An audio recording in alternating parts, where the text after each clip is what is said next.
Unfortunately, it was that work that brought her to the Get Out of Dodge ranch now, and was bringing her into contact with a man that she liked less than cooked carrots.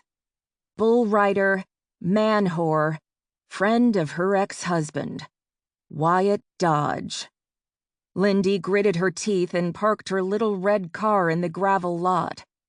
She questioned her decision-making sometimes.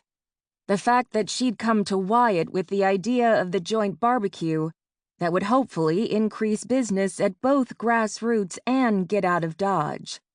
A barbecue that would showcase the grounds of the Dude Ranch and the wines from Grassroots, and educate people on the different activities available at both locations.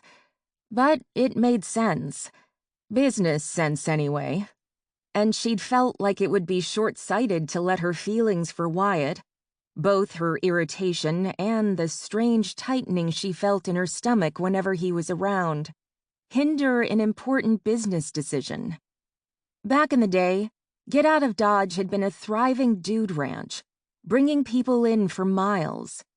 But then, Quinn Dodge had lost his wife, and the tragedy had made it difficult for him to continue running the place at that capacity.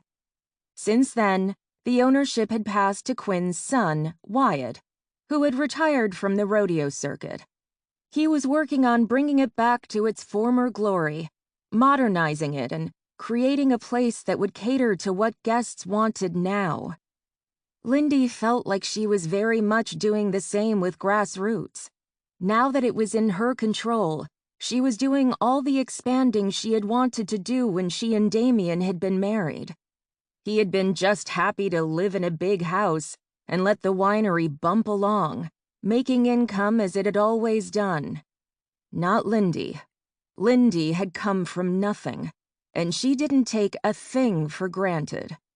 All that mattered was the future, and getting through all of it without killing Wyatt.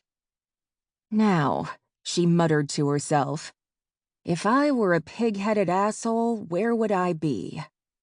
Seeing as it was lunchtime, he would probably be in the aptly named mess hall. Lindy had to admit that the ranch was charming.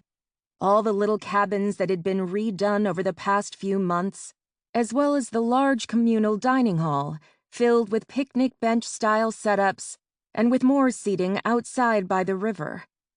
There were arenas with fresh dirt, both covered and uncovered, where people could ride and learn to do some rodeo basics.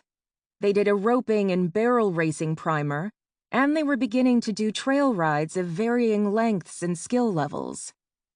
That was one of the big joint ventures happening between Grassroots and Get Out of Dodge.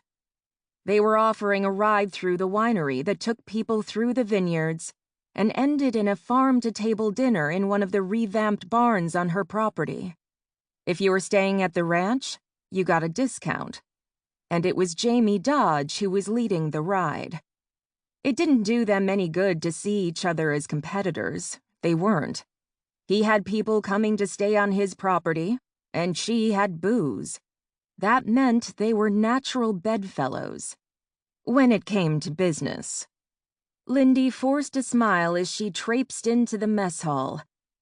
"Good afternoon," she said, taking a chance that it would be Wyatt who was sitting inside.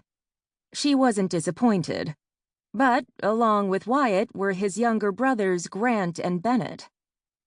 "Good afternoon," Wyatt returned, leaning back in his chair and tipping his cowboy hat back on his forehead. "I'm here to discuss brochures," she said, feeling her lips tighten up as she spoke the words. It was weird, standing in front of them in a pencil skirt, wearing high heels and standing like she had a rod bolted into her spine. She'd trained herself to be this way. She'd grown up in a trailer park with hand-me-down clothes and a mindset of fending for herself. She might not have learned how to be fancy growing up, but she'd learned to take care of herself. When she'd met Damien, she'd put her survival skills to good use. He'd paid attention to her, given her the kind of love she'd imagined a girl like her could never earn. In return,